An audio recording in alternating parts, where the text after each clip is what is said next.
Yes, so yesterday we talked about baryon or lepton asymmetry through the decays of a particle that is, whose lifetime is just long enough that the temperature of the universe falls below its mass.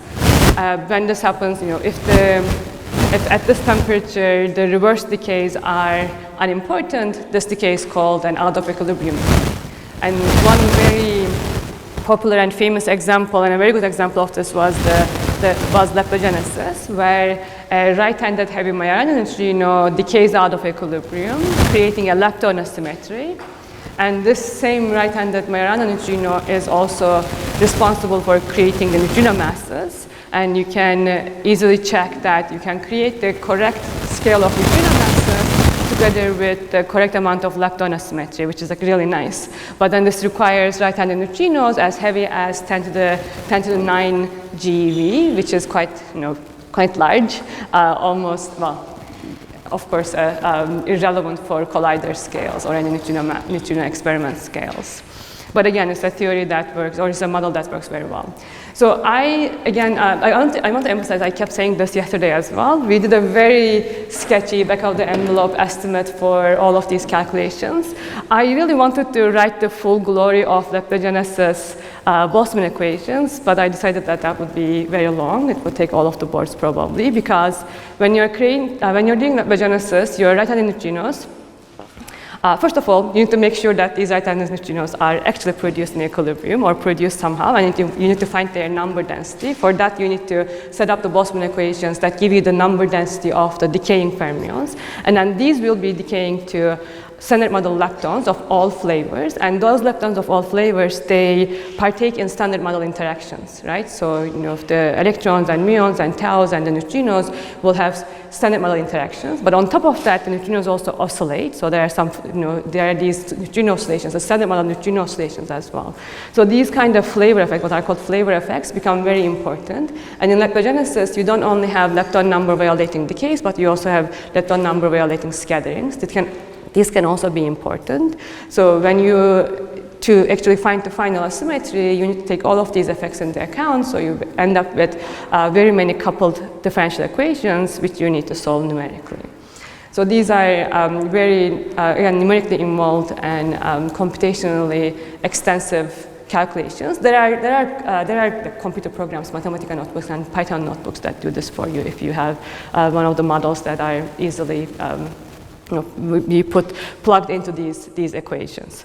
But one other thing that I wanted to add is that some of you asked me questions afterwards. So in the Leptogenesis scenario, again, you produce a lepton asymmetry, which is kind of partially reprocessed into a baryon asymmetry through sphalerons, right? And the relationship between the baryon asymmetry and a lepton, or rather a B minus L asymmetry, can be calculated.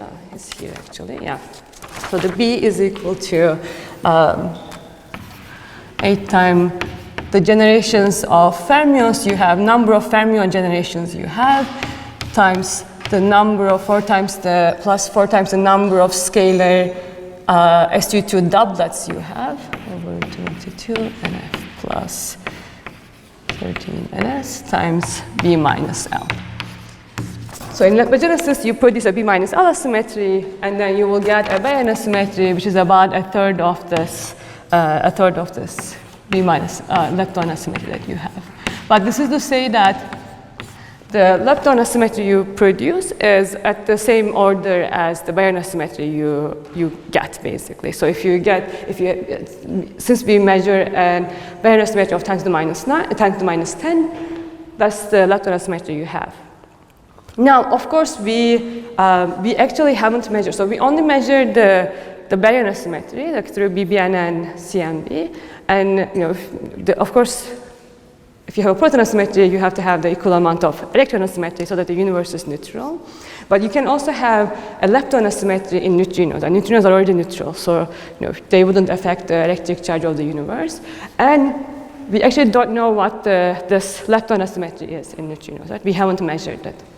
So the lepton asymmetry in neutrinos can be as large as order 1, Well, okay, it can't be as large as Rosen-1, but it can be quite large, but we haven't measured it yet. And also, this lepton asymmetry can affect BBN as well. So maybe you can put some limits on this lepton asymmetry through BBN. Because if you think about the BBN processes, you will have some, like the easiest is like the neutron decay to proton and electron and neutrino. So like the neutrino asymmetry will be relevant for those kind of processes, basically.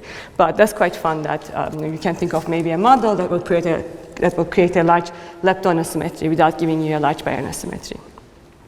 All right. So now we are going to go to electroweak baryogenesis. So leptogenesis is through decays of some heavy particle. Electroweak baryogenesis relies on, and in leptogenesis, we have explicit lepton number violation because Majorana neutrino masses violate lepton number.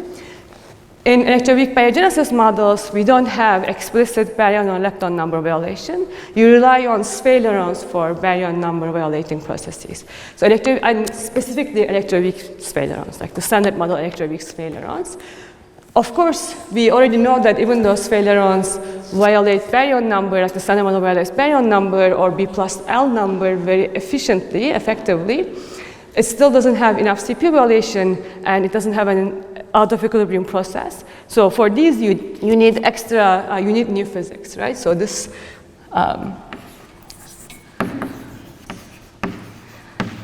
relies on standard model sphalerons.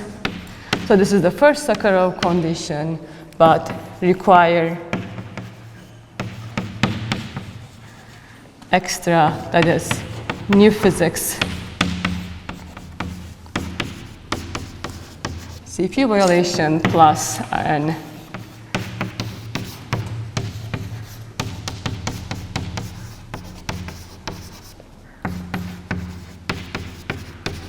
out of equilibrium process.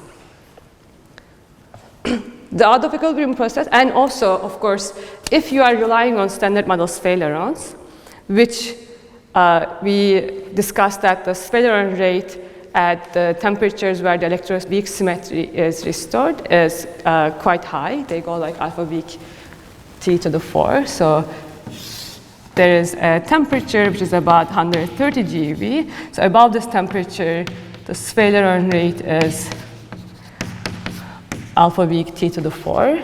And more carefully, it is kappa alpha weak to the 5 T to the 4. And below the scale, sphalerons are exponentially suppressed. There's a Boltzmann suppression. And the rate goes like T to the 4 e to the minus E sphaleron over T. Right? And E sphaleron is about 10 TeV or so. So below the scale, the sphalerons basically turn off pretty fast. And above, they are really efficient at violating B plus L number. This is to say that this new physics that brings in new CP violation and an out of equilibrium process should be relevant at scales of 100 GeV or so, which is also quite very nice for experimental stuff, right? If you say that your new physics scales are around the electroweak scale, that's a nice observable new physics scale, basically. So in electroweak baryogenesis models, the out of equilibrium process is a first order phase.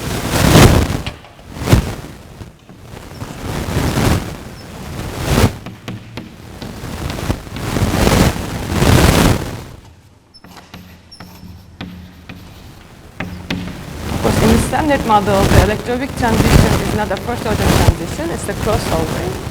But if you add extra scalars to the standard model that interact with the Higgs, it's not too hard to change this to a first order phase transition. I won't discuss the first order phase transition part because you already took lectures on first order phase transitions.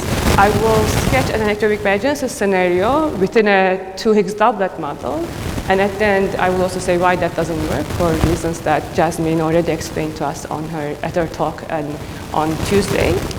But this is just an nice, easy calculation that you can do estimates.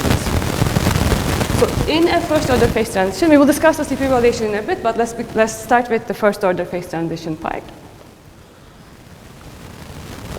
Okay. So in a first order phase transition, at the, just below a critical temperature, so a phase transition has two important quantities. One of them is the critical temperature. So for an electroweak transition, basically what we are thinking of is a scalar potential which has a minimum at the field value 0 at high temperature. So this is much higher than a critical temperature. And as the temperature drops, the scalar potential changes a bit. Right? At the critical temperature, you have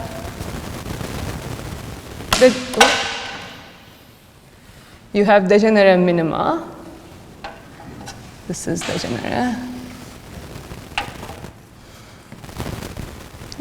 So this is at T equals, let's say, Tc. Right? We have degenerate minima. But if you started from a high temperature, and again, this is assuming that universe started at a very high temperature that was above this critical, much above this critical temperature, and the symmetry was restored because we are in this, Webb equals 0 is our global minimum. And at some critical temperature, your potential acquires a degenerate minima, right? Another minima at non-zero Webb, this degenerate with this 0 Webb minimum. And then just below the critical temperature, this becomes the global minimum, right?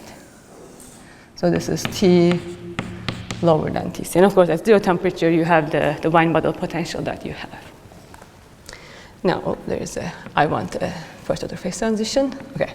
So at the first order phase transition, there is some barrier between the local minimum here that you are stuck in and the global minimum that you want to be in. Due to the barrier, you would like to tunnel, and tunneling is a hard process. What actually happens is that you produce bubbles or small regions of this global minimum, and these bubbles grow and expand. So this is a thermodynamical process, basically.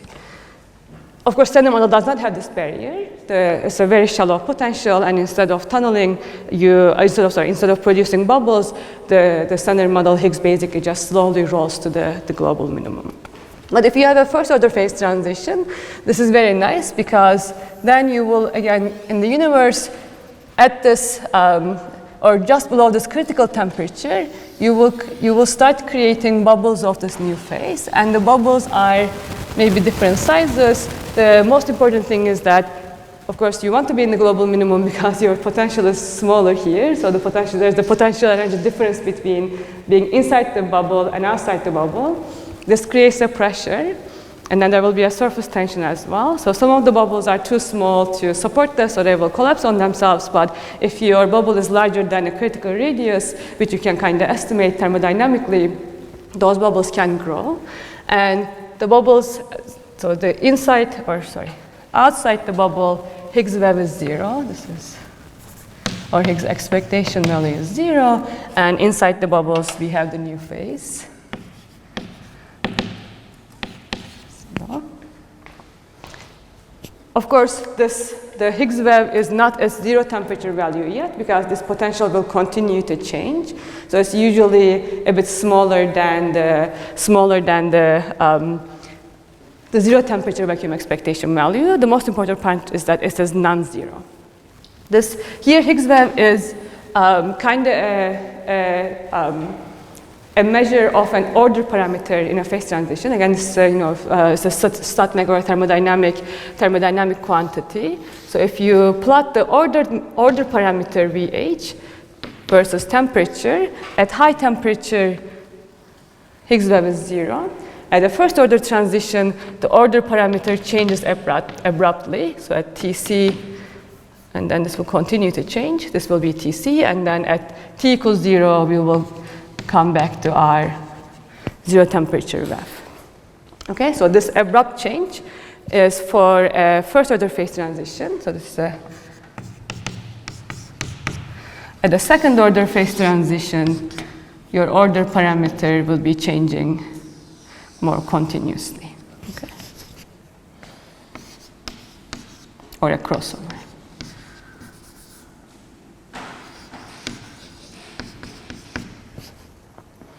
This is like magnetization, basically, for a ferromagnet or some correlation length in, when water becomes ice, for example.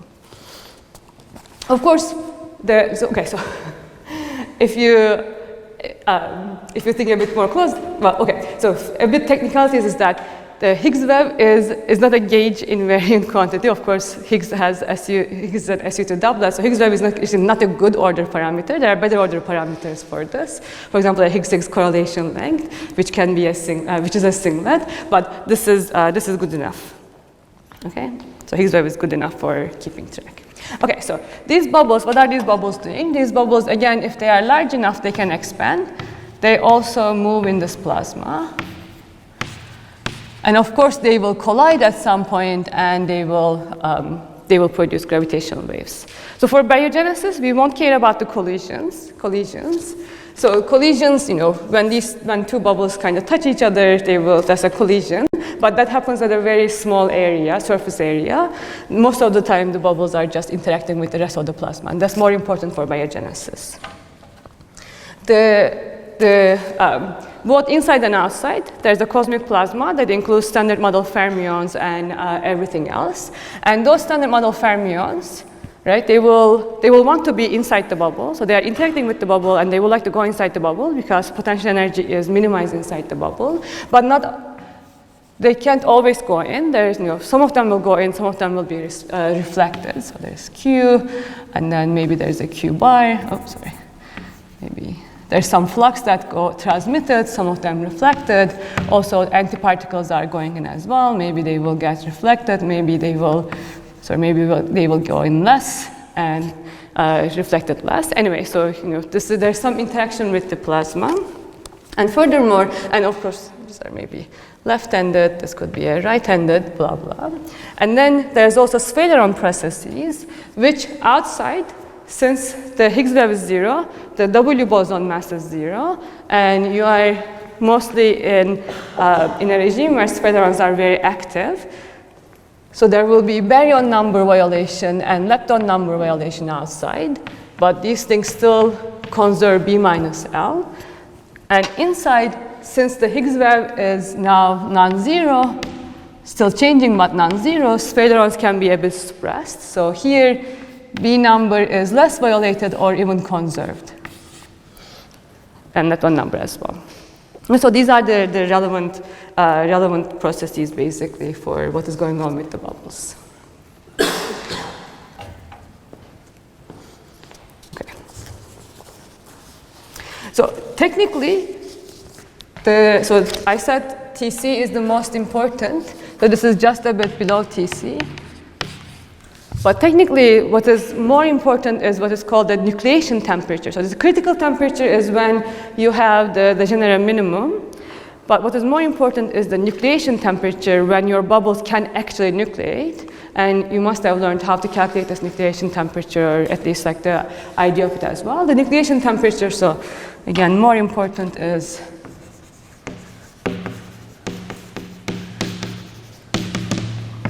a nucleation temperature, which is, by definition, is a bit smaller than the critical temperature. How much smaller depends on the exact model. For gravitational waves, there's another important temperature, which is the percolation temperature, when the bubbles fill about 2/3 of the universe. This is also important. All right, so one thing that's important, another important temperature or scale for the sphalerons is that so they are violating by a number outside. Of course, the temperature is changing. Oh, so I am also assuming that I can define a temperature, okay? And everything is kind of in local equilibrium. So the temperature inside and outside, I'm assuming, is the same, okay? So this is a bit of a technicality that you need to be careful about, but I'm going to assume everything is in some sort of local equilibrium. even though we will talk about, of course, we will want to be out of thermal equilibrium, but I'm still assuming that I can define a global temperature to everything. So we already, a few class lectures ago, we already did an exercise to find when, at what temperature sphalerons are in equilibrium or not. We will do the same calculation. So in the first calculation, we were actually trying to find when they are in equilibrium, and now we are interested in when they go out of equilibrium, because out of equilibrium is more important for baryogenesis, right? So let's do the same exercise that we did, just from the reverse point of view. So I'm going to compare the probability of a sphaleron process happening or not happening, basically, in 1 Hubble time, T. This is Hubble, and I'm going to assume that universe is radiation dominated in Planck star. So this is the temperature when sphalerons are not in equilibrium. Okay. From the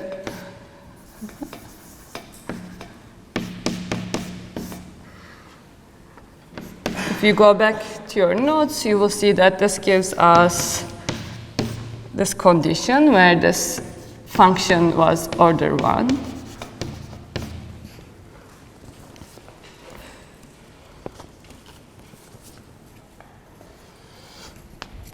This is basically taking this rate and plugging in each sphaleron, temperature-dependent sphaleron potential.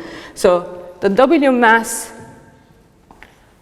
of course, depends on the Higgs value. So this is about the value of the Higgs field at temperature T over square root 2. And again, this function V is about 2 for the Higgs mass we have. And here G is about 0.63, yeah.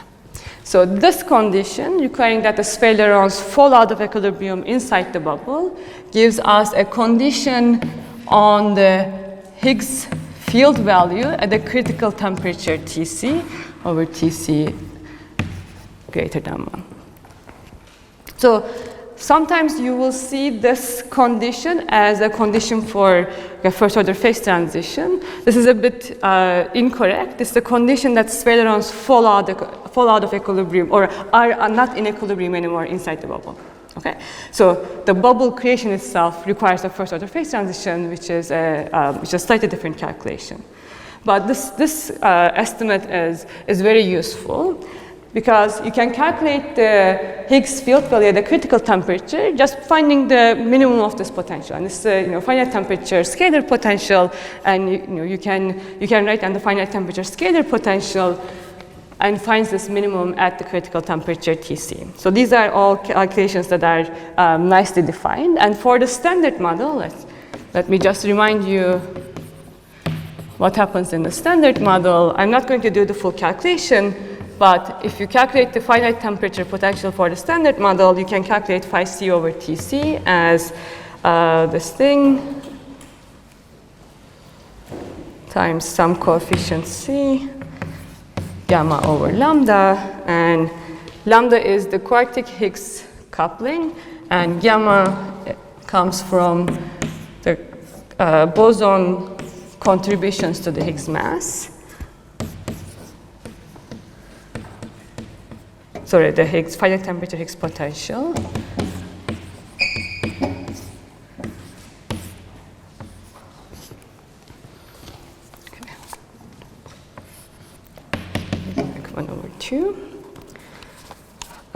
Of course, the Higgs mass is square root 2 lambda V, and V is, in this convention, 245 GeV.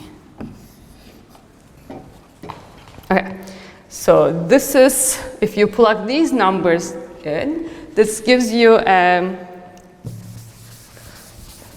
condition on the Higgs mass, which is So if you want the spheroids to be out of equilibrium, to fall out of equilibrium, that means that Higgs mass needs to be smaller than about 50 GeV.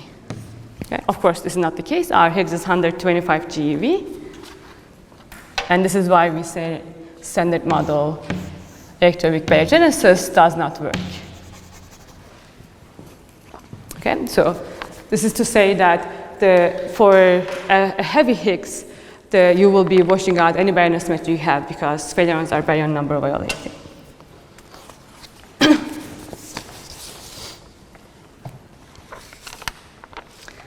And if you have a model that has extra scalars, you can add more things here, basically. I mean, the easiest case of this is, of course, the MSSM, right? MSSM have both a 2x model and squarks that contribute to this potential.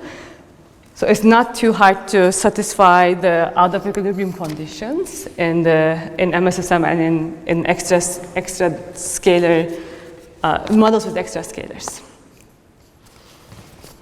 All right. Any questions so far? Yes? I'm a little bit confused about what this bound is telling me. So this is basically saying that phi c over Tc should be large enough, but that requires lambda to be small, which then requires a lighter Higgs. Does that make sense? So this is to satisfy the out of equilibrium conditions.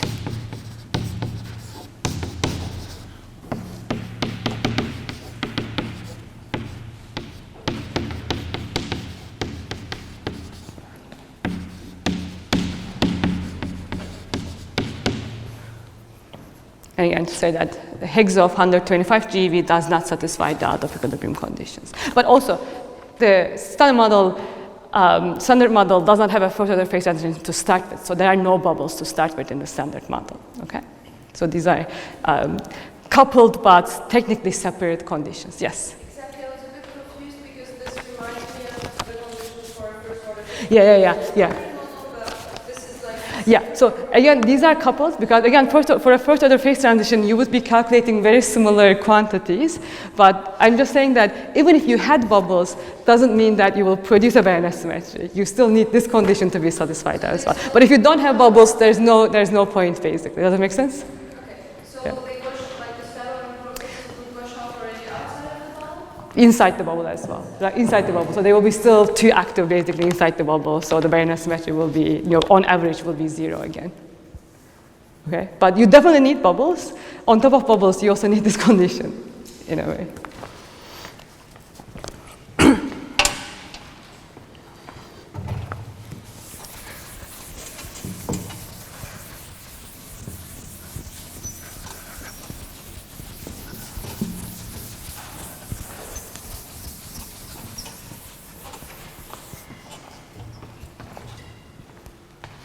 Okay, so for a more concrete model, let's look at the 2HDM case.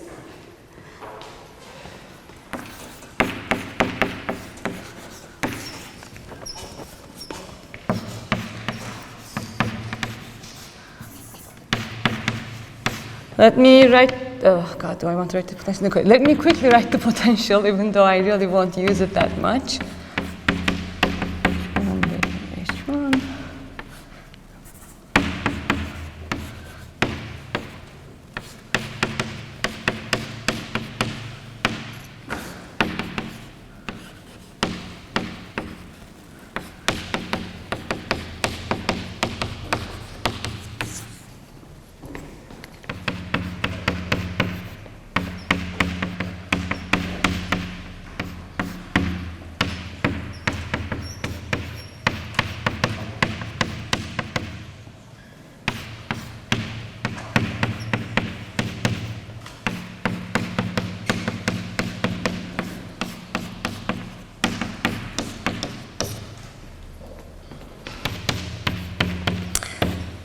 So you immediately see that the 2HDM has many more parameters than the standard model, which gives you more knobs to turn.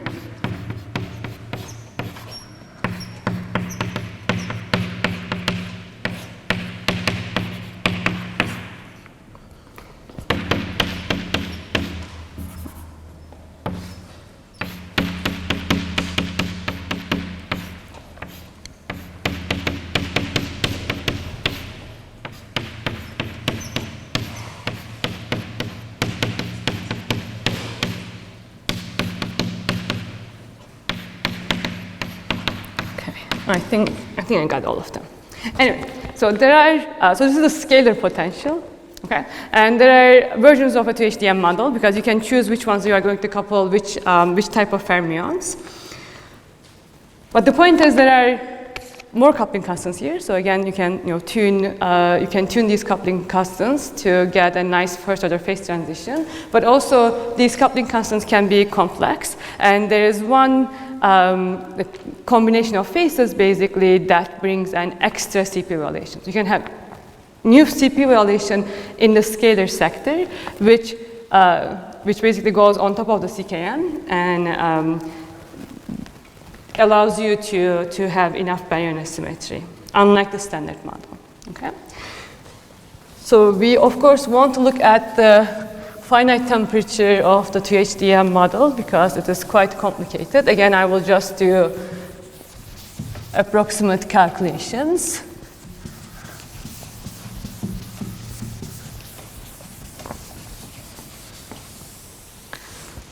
So when you have two Higgs doublets, these are complex scalars. There are 8 degrees of freedom. 3 of them get eaten by the W plus minus and Z. And then there are 5 physical Higgses. The lightest one, no, it doesn't have to be the lightest one. One of them is the 125 GeV Higgs, and you still have 2 neutral ones. And so you will have a H0, a capital H0, a pseudoscalar one, and an H plus, H minus as the physical Higgses.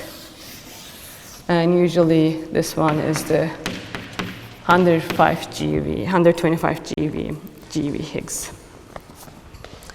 Okay. And there are constraints on all of the other ones. You still need, so for a first order phase transition, since the parameter space is so large, there is no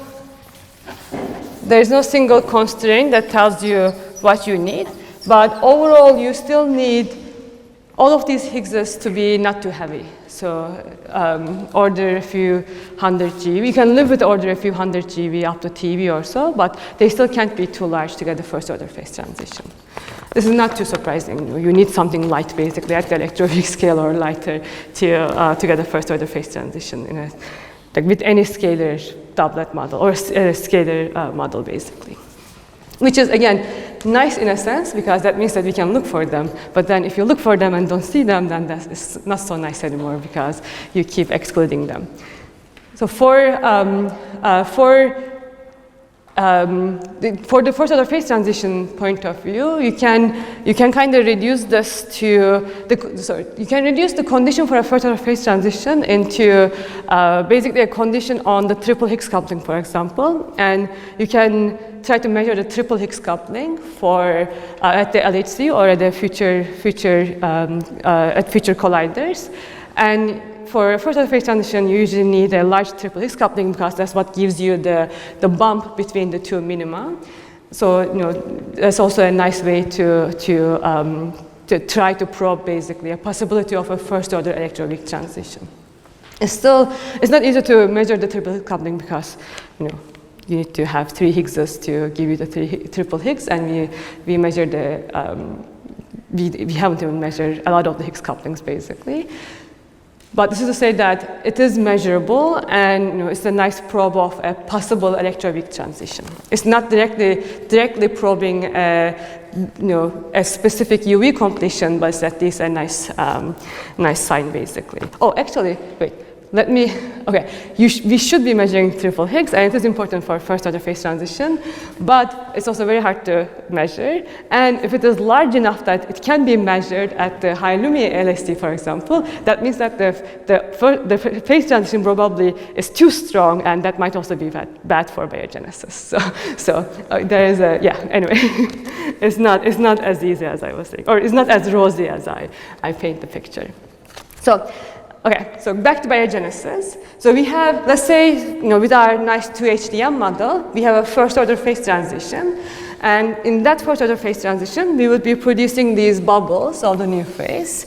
So the interactions of the surrounding plasma with the bubble is important for baryogenesis, because outside you're producing a baryon asymmetry or a left-handed fermion asymmetry over a right-handed antifermion asymmetry, right? And then those left-handed fermions and right-handed fermions are trying to get in the bubble. While they are getting in the bubble, of course, the fermion masses are changing, because here they are massless, inside they are massive, and also bosons as well. So while that mass is changing, that changes the energy and the distribution of particles, right? So this is very important and complicated. And it's also important that how fast that change happens. And that is usually kind of defined by a bubble wall or a size of a bubble wall. Okay? So those bubbles are not very thin, so the change is not abrupt, but there's some thickness to these walls. So the bubble has some size R and a thickness D. And this thickness is important. And of course, the length scale, you need to compare it to something. And we will look at a scenario which is called the adiabatic regime, or a thick wall adiabatic approximation.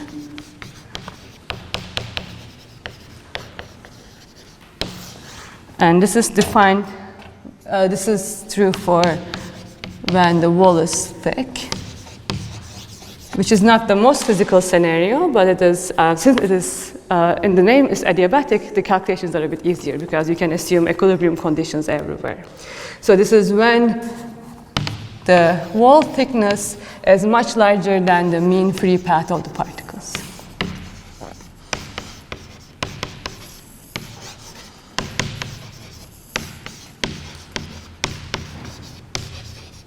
Right? The particles are not only interacting with the wall. There's of course extra weak interactions, strong interactions, and what have you. Right? There's all these standard model interactions as well. So they will be both colliding with each other and also at some point hitting the wall. And we will also assume that the wall velocity is very slow.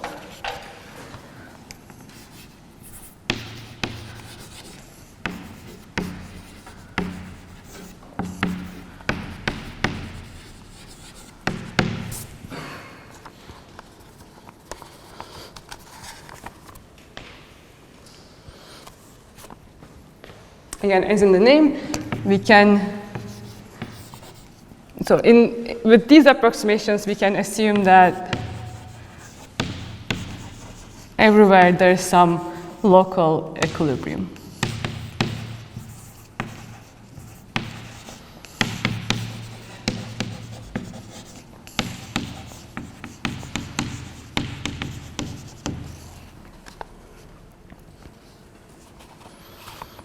And again, this local thermal equilibrium is with respect to other processes. So with respect to fast standard model processes. The only thing we will assume that is out of equilibrium is failerons.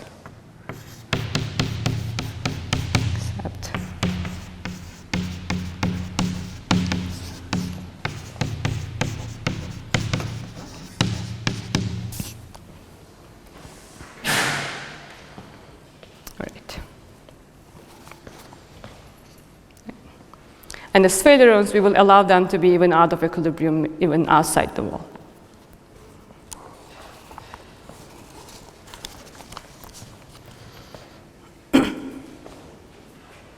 So inside the bubble, including the wall region, so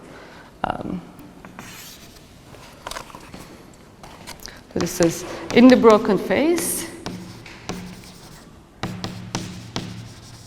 Our Higgs fields have some expectation value. So we have two of them, H1, 2. We will give both of them some expectation value of phi 1, 2.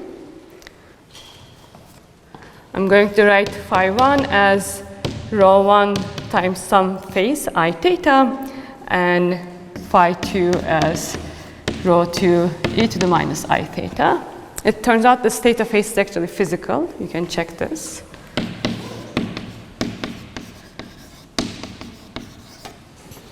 Again, if you have complex parameters in the scalar Lagrangian.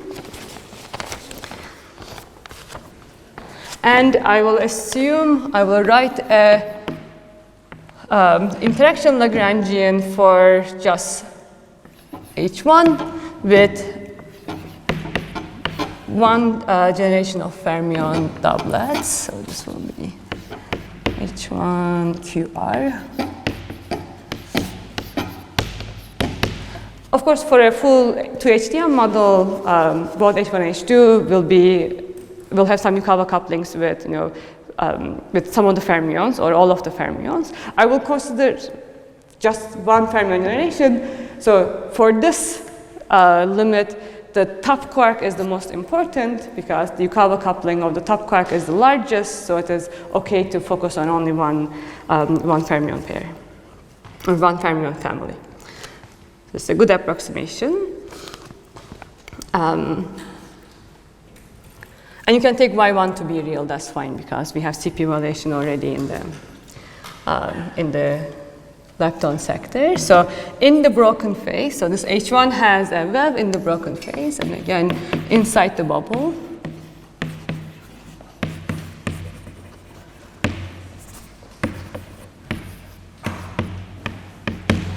This becomes Y1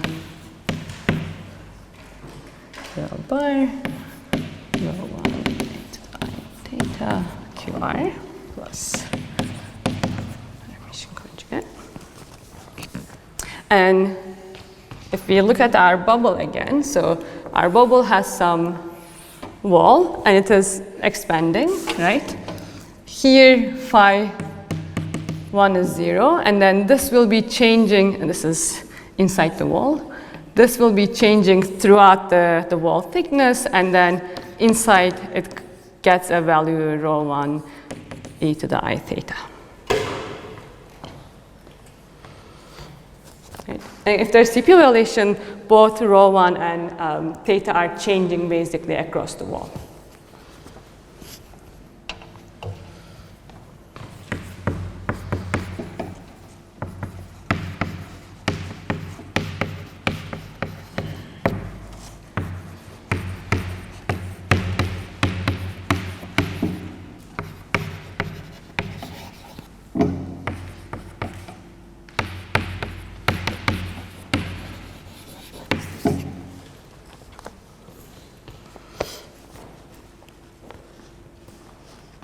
So if you pick some spatial point, and then the wall will be moving basically or growing. So at some point, the theta and rho 1 at that point will change. So technically, if you are kind of sitting at one point, the theta is time dependent. So we can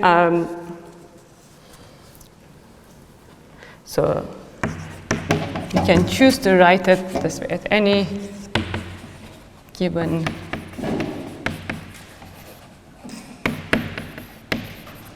spatial point. Theta will be time dependent, so we can write our LF more carefully, both rho 1 and theta technically, Y1 QL bar, rho 1 of T e to the I, theta of T QR.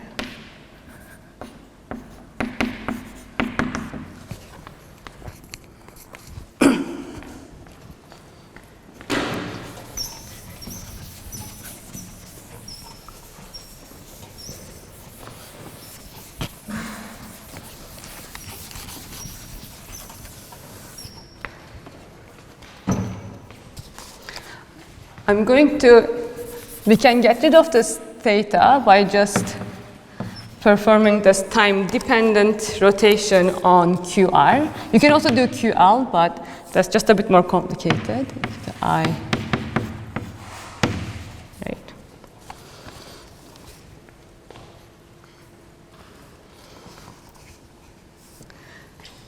So this gets rid of this phase here, but of course QR also has a kinetic term. So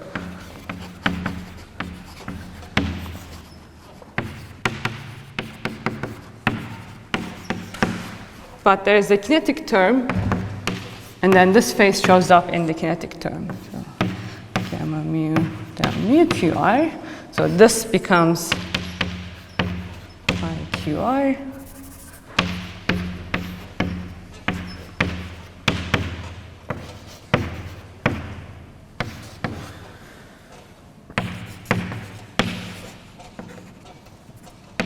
Or d theta dt.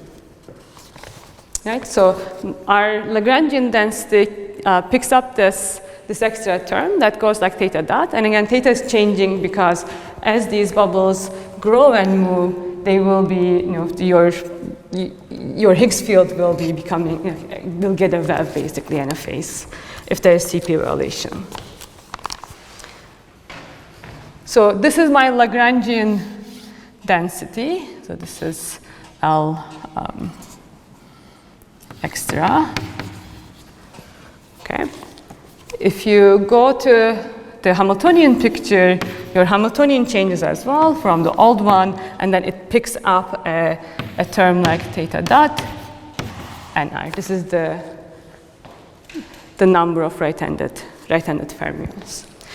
Working with Hamiltonian is a bit easier because we actually care about the free energy of the system, and in this case, you can just think of it as the Hamiltonian.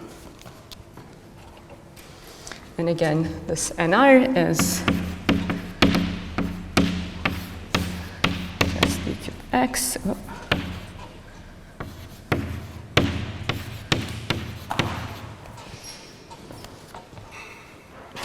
This is the right-handed quark number.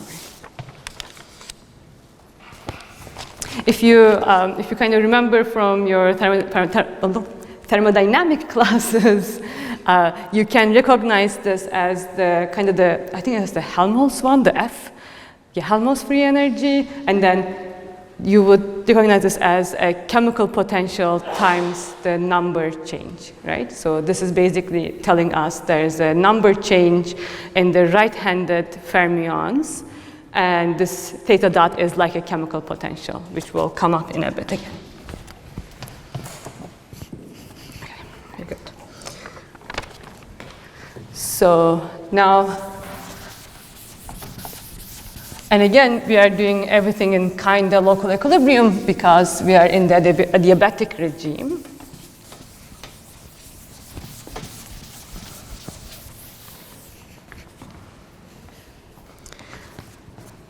So let's first look at a case where. So first, if we ignore sphalerons, that means that baryon number is conserved. We will allow sphalerons to be out of equilibrium just in a bit, but this will help us to relate this chemical potential to the baryon number chemical potential, basically. Right? So if baryon number is conserved, so if you have a conserved charge, there's a chemical potential associated with it, and you can just add that to your Hamiltonian. So this is our already existing Hamiltonian, and I'm going to add a chemical potential for the baryon number, and the baryon number is includes both the right and left-handed particle numbers. So this is this is minus. This is for baryon number. I can just rewrite this as H minus theta bar plus.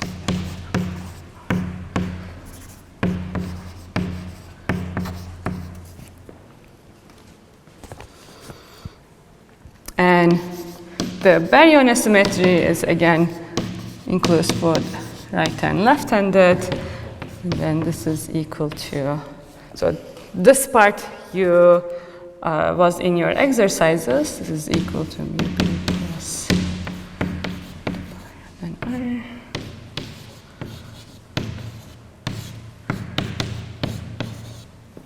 This is in chemical equilibrium or in thermal equilibrium. But of course, in thermal equilibrium, we know that there shouldn't be any baryon asymmetry.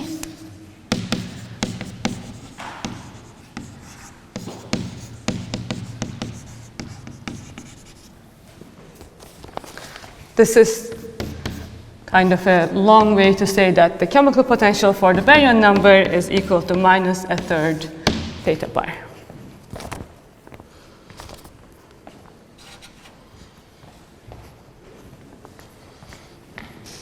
You could have kind of guessed it because each right-handed quark has a baryon charge of a third. So, you know.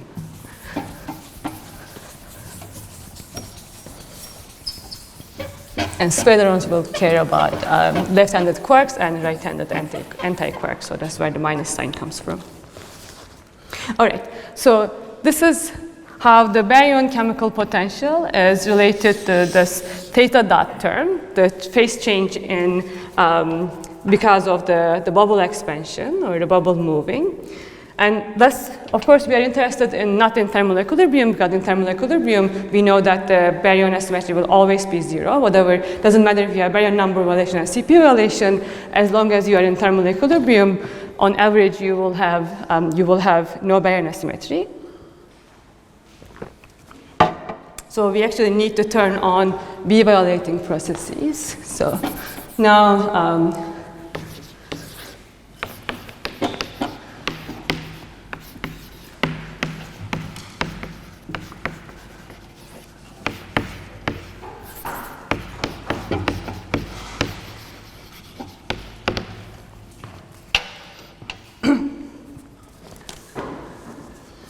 again, just from thermodynamics,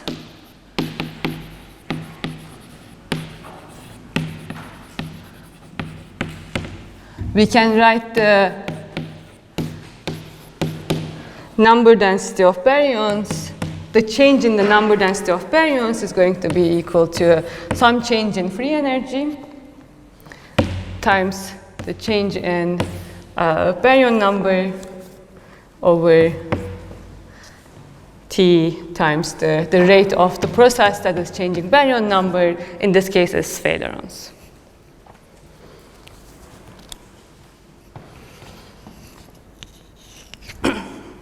Delta F over T is just comes from the partition function that's relevant for this system.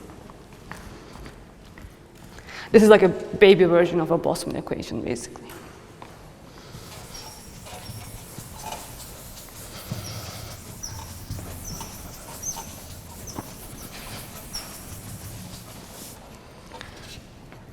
So in one sphaleron process,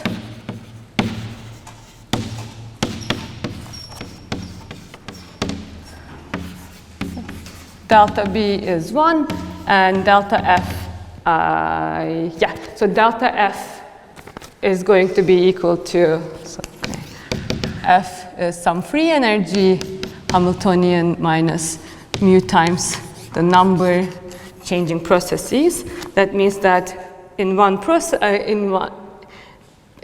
sphaleron process, the change in free energy will be the chemical potential associated with that number changing process times how many of those things that you are producing, right? Delta B, and this is just equal to mu B. This part is not, again, so much particle physics as more thermodynamics. So let's plug this back in. So the rate of baryon number density change is equal to now minus mu B over T times gamma sphaleron. And then we figured out that the chemical potential is related to theta dot. So this tells us 1 over 3 theta dot over T gamma sphalerons.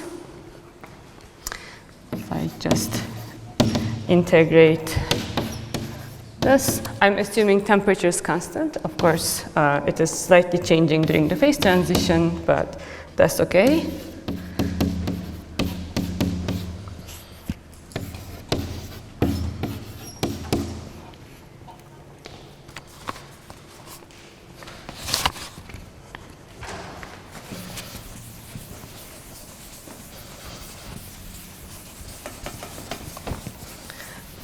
And another approximation I will do is just write gamma phaleron as a step function, and this is kappa times alpha b to the 5 t to the 4. This is when phi 1 square plus phi 2 square is smaller than t. So this is if your W is light enough, and then in the other case, it would be exponential suppressed. I'm just going to set it to 0.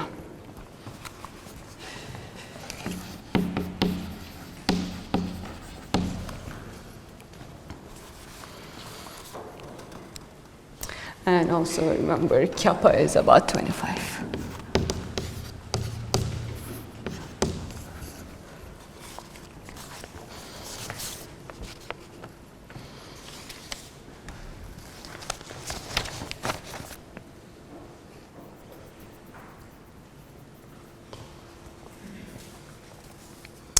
What we are interested in is the number density of baryons over the entropy density, which is, I always forget the coefficient, 2 pi squared.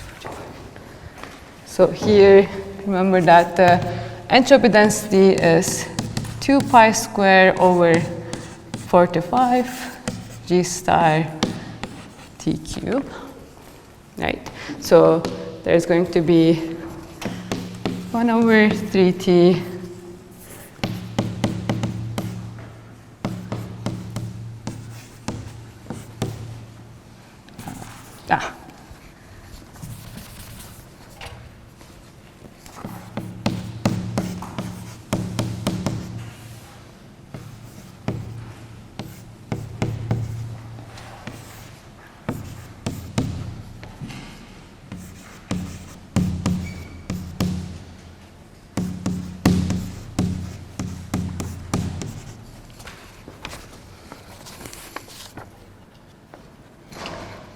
So again, as an estimate, t to the 4 will cancel with t times t to the cube. And this integral is just gives you the change in the phase delta over the bubble wall. Basically from here to here, there's some change in this phase delta, and you can approximate the baryon asymmetry as kappa alpha b to the 5 over g star times delta theta. And that is about 10 to the minus 8.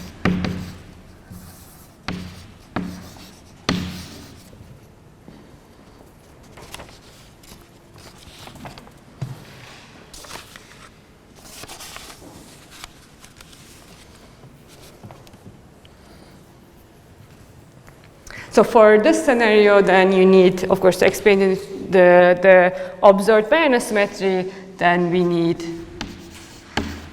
this phase to be about 10 to the minus 2.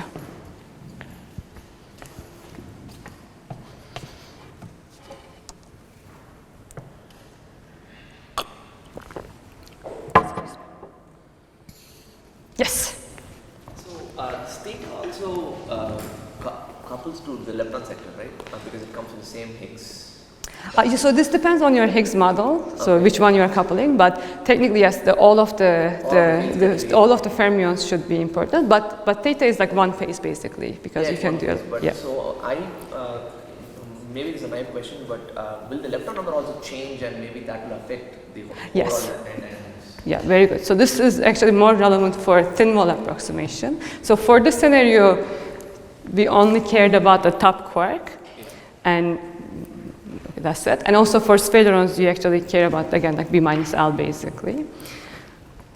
Wait, let me tell you one more thing about this, and then we will come to the other one. So this is the CP evaluation you need basically from new physics, 10 to the minus 2, which is actually quite large. And this same phase, most important, well, I guess this is also relevant to your question, the same phase also shows up in other CP evaluating effects like electric dipole moments. And really, it will show up in both the neutron EDM and electron EDM, because whichever reparameterization you do, you will end up with creating one or both, and usually both. And there are quite strong limits on both of these, right? Especially the electron EDM is actually now much more constraining, and the EDM constraint comes at the delta theta level as well, so it's not suppressed. And from EDM, electron EDM measurements, this very simple scenario, and again, as Jasmine said in her talk, this very simple scenario is completely ruled out. You don't get enough CP evaluation. Oh, okay. As a model builder, I guess never say never. You can have a model that maybe hides the CP evaluation in not electron EDM, but like if you have some flavorful 2HDM models, maybe you can get rid of it. But generically, the electron EDM measurements are now so good that this is almost all ruled out.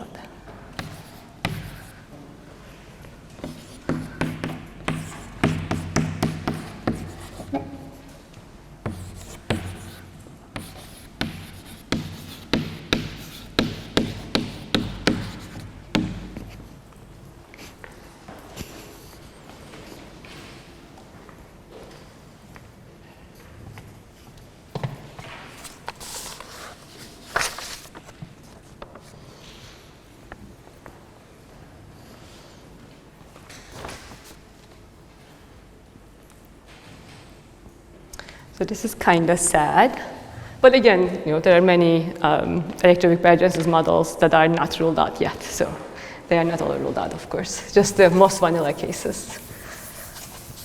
But also, again, this estimate was done assuming the bubble walls are quite thick, that we can use an adiabatic approximation, and our bubble wall is thicker than the mean free path of the particles. The other regime is the thin wall approximation, or the thin wall regime.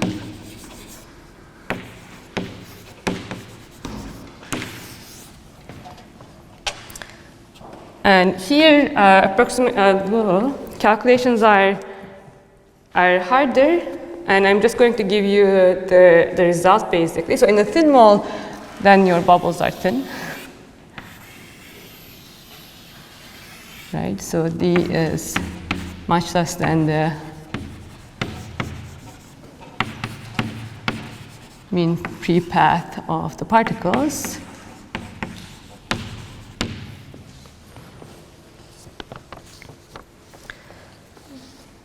And you need to calculate the reflection coefficients of all the fermions a bit more carefully. And for this scenario, the quarks are actually less important because they strongly interact, so their mean free paths are much smaller. So leptons are more important. And in this case, again, after a whole bunch of approximations, the baryon symmetry, so this is basically NB over S again. This one is alpha weak to the cube. The wall velocity becomes more important, times G star. And this is the tau Yukawa coupling square times, again, this delta Cp, this theta term, or delta Cp. Okay. So for a generic wall velocity of about 10 to the minus 2, and then the tau, this is the tau Yukawa.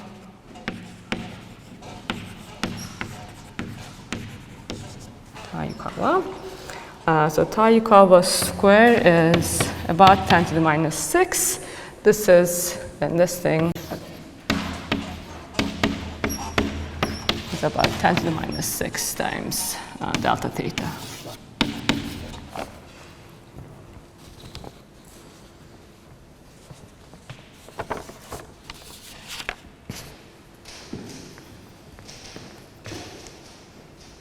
Again, this is still too large.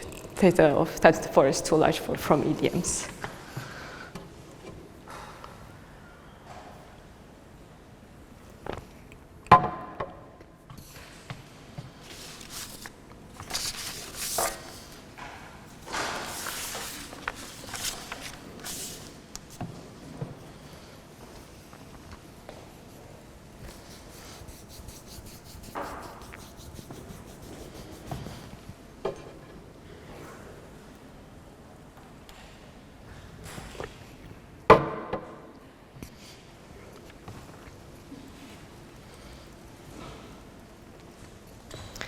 Questions?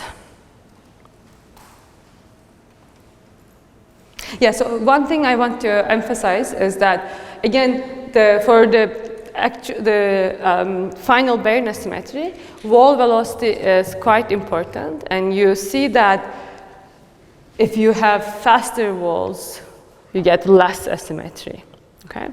Which is also kind of dangerous, because if you want gravitational waves from a first order wave transition, then usually faster walls, you want just a bit faster wall velocities for a nice signal. So these there's almost a sweet spot that everything kind of works, but not works so well, basically. So just like the triple Higgs coupling, if you want to measure it, you want it large, but then your phase transition is too strong, and then that also gives you less Baryon symmetry. Similarly, if you want to have a gravitational wave signal from a first order phase transition, that can and often does work against you, and it gives you less Baryon symmetry. So the experimental signatures of any baryogenesis models are tough and hard to come by with. And even if you had a gravitational wave signal, unfortunately, I mean, it tells you there's maybe a first order phase transition at some point in the universe.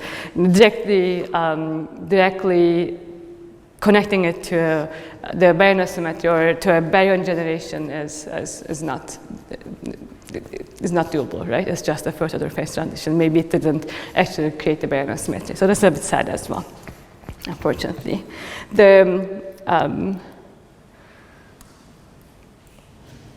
I was going to say something, but I forgot. Oh, yes, this theta CP. So if there are no more questions, I'm going to talk about just one more thing, and then we will break early today because we want to have some, Felix will say some last things as a thank you to all. All right, very good. So let me talk about one last model. So this is electroweak baryogenesis. So we talked about spontaneous baryogenesis, we talked about leptogenesis, electroweak baryogenesis. And I'm going to mention one more model. I mean, there are like really a lot of different models. And it is impossible to survey all of them, of course, especially in 4 lectures. But one last model that I will just very briefly talk about is called spontaneous baryogenesis.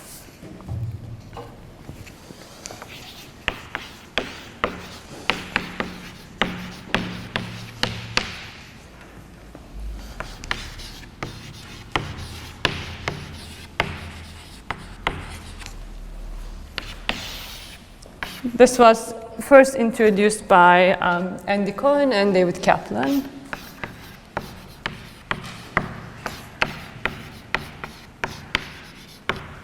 I think it was 83.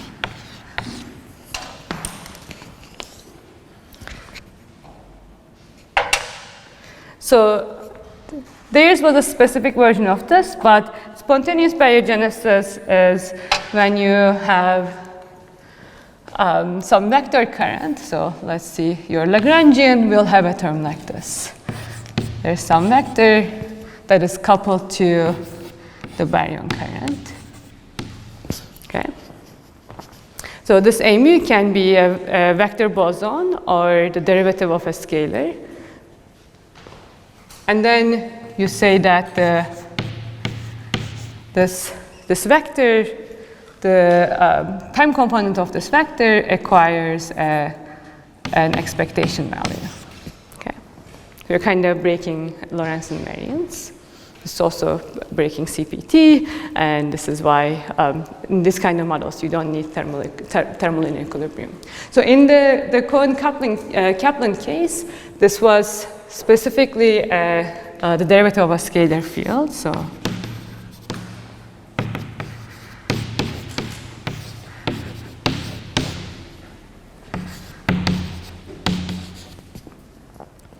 right? It's not too hard to get couplings like this. If you have, for example, this comes up in axions anyway, right? If you have a shift symmetry, your scalar will couple with derivatives. And then here, the del 0 phi basically is non-zero. And this f is some scale just to make the dimensions work. And then this Lagrangian then generates a chemical potential for baryons, which is very similar to what we calculated. It's going to be change in delta phi, or d phi dt rather.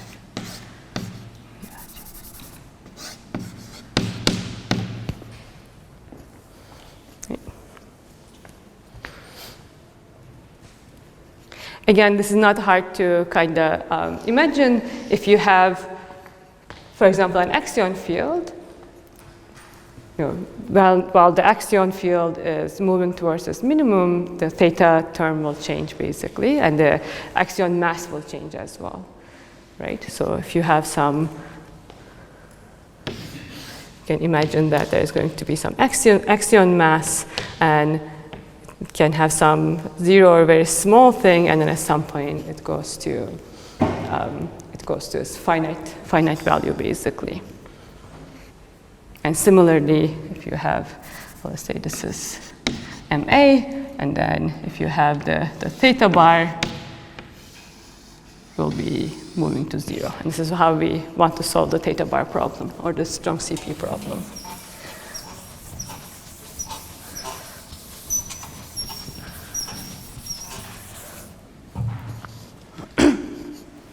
And then here, again, since you have a chemical potential already, and as you know, this chemical potential will create a baryon symmetry, and your baryon symmetry is, again, directly proportional to this chemical potential, or the change in d phi.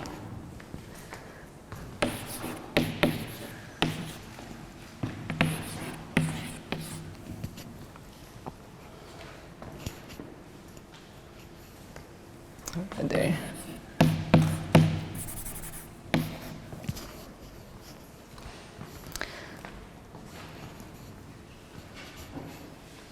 And this d phi, the scalar field kind of shifted only once in the early universe. You created the baryon symmetry, and this field value doesn't change anymore. So it's fine. Now you are conserving all like Lorentz invariance and CPT. So now we are fine. It's just no change once. There are really nice versions of this. So Sean Carroll has a nice review of not just this, but imagining what other A mus you can have. Sean Carroll, I forget the other person's name. Say it all. So there's a nice review by Sean, and then one of my selfishly one of my favorite versions of this is by Geraldine Servant. So this is.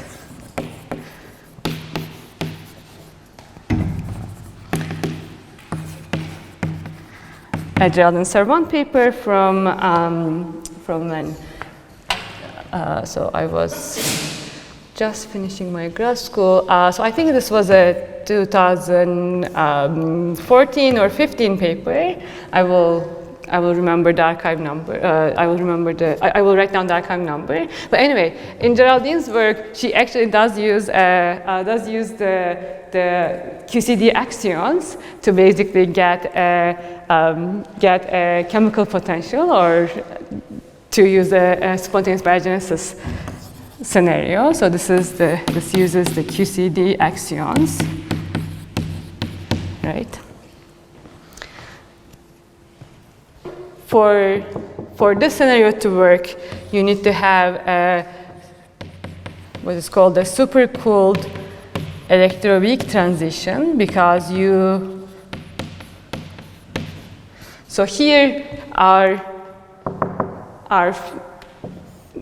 chemical potentials is coupled to the baryon current, and the baryon current, or you will only get a baryon charge if the Speyleron processes are active. So at 0 temperature, this current is conserved, right? But at high temperatures, when the Speylerons are active, this current is anomalously violated. So you want to be in a regime where this current is not conserved for spontaneous baryogenesis to work. And if you think about the QCD transition happens at 100 MeV, or a few hundred MeV. Speylerons are already inactive, so the baryon current would have been conserved basically. So at first, you think that, oh, this doesn't work, because even though you have a chemical potential, there's no baryon number violation anyway. But in Geraldine's work, she basically she couples the Higgs field to a dilaton, which helps to keep the Higgs field at 0 expectation value, even though from finite temperature dynamics, the Higgs field would want to go to the global minimum. So it is kind of stuck in its local minimum, basically, down to very low temperatures. And this is a supercooled phase transition, meaning that you are stuck in the false vacuum even at temperatures below the critical mass. And these happen in thermodynamic systems as well. So it's a supercooled electroweak phase transition, and then the QCD transition happens. When the QCD transition happens,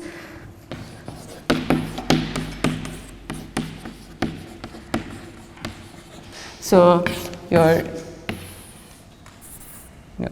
you are stuck in this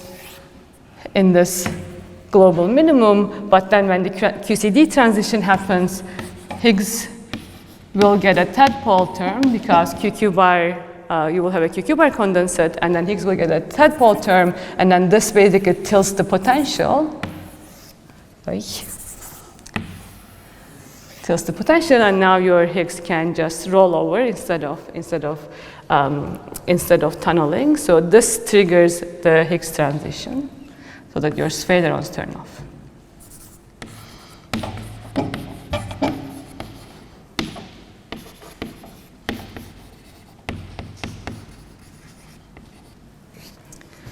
But as long as your Higgs is stuck in the false vacuum, Speylerons will stay active, so that when this change is happening, Speylerons are still active, so you actually violate baryon number, so you can get a nice asymmetry. The actual process is a bit complicated, because you need to kind of recalculate the you need to make sure that the Speyleron rate is the same at lower temperatures, even when the Higgs is at 0. But also, when this transition happens, there's going to be some entropy dump, because you were stuck at Higgs value equals 0, and then you are now going to a very large Higgs value, basically at the temperature of 1 GeV. So that change in the potential, so this delta V will be released as entropy probably. So you will have some entropy dilution. On top of that, if you are stuck in some high potential value, as the temperature of the universe goes down, you might get into an inflating regime, because that potential might start dominating. So your universe might inflate a bit, which again dilutes the baryon number density. So there are quite a few complications with this, but it almost works. Okay. And it is, I think, one of the models that uses the theta bar term almost effectively. So this is the last thing that I want to talk about. It's like one of my favorite baryogenesis models. later on, my advisor and Nelson also worked on this, so maybe I'm a bit biased, but it's really one of my favorite baryogenesis models. And as I said, there are a million different baryogenesis models, different categories as well. So please, if you are interested, read any baryogenesis model that pops up on arXiv, basically. So I'm going to stop here and give it to Felix, and we can